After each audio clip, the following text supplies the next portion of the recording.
Երևանը ապրիլի 7-ին կրկին հերքել է հրադադարը խախտելու մասին, Բաքվի պնդումը Հայաստանի ՊՆ նշում է, որ Ադրբեջանի հաղորդագրությունը թե իբր ապրիլի 6-ի երեկոյից մինչև ապրիլի 7-ի ժամը 4:30 ընկած ժամանակահատվածում Հայաստանի ստորաբաժանումները կրակել են ադրբեջանական դիրքերի ուղղությամբ չի համապատասխանում իրականությանը։ Երևանը նաև հիշեցնում է հրադադարի ռեժիմի խախտման դեպքերի և կամ այդ մասին տեղեկությունների հետաքննության Հայաստան-Ադրբեջան համատեղ մեխանիզմ ստեղծելու առաջարկի մասին։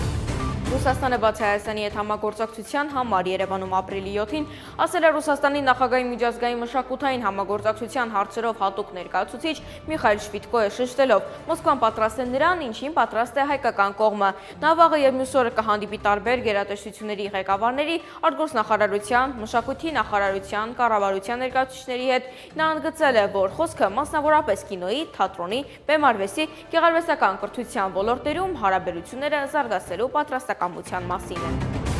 Բաքվի ռազմական դատարանում ապրիլի 7-ին ցուցմունք է տվել Արցախի նախկին ԱԳ-նախարար Դավիթ Բաբայանը կրկին առանց անկախ փաստաբանների և լրատվամիջոցների ադրբեջանական պետական Ազերթաջ գործակալության հաղորդմամբ Բաբայանը պնդել է, թե Արցախում որևէ պաշտոնատար անձ, այդ թվում ինքը, Ադրբեջանի հետ ինտեգրացիան հեռանկարային չէր համարում։ Պաշտոնական Երևանը պնդում է, թե Ադրբեջանը ապօրինի, այդ թվում հոգեներգործության միջոցներով Արցախի ռազմաքաղաքական ղեկավարությունից ցուցմունքներ է կորզում։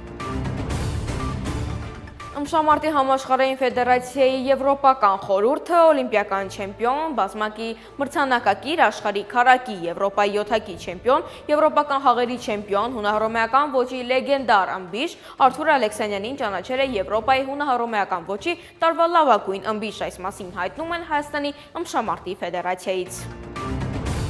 Զարկ ազգայինի պահպանմանը Զարկ բարային համույթի կատարումներից ևս մեկը լայն տարածում է գտել համացանցում, որում երևում է, թե ինչպես են համերգի ժամանակ ազգային պարի կատարմանը մասնակցում ոչ միայն համույթի սաները, այլև հանդիսատեսը։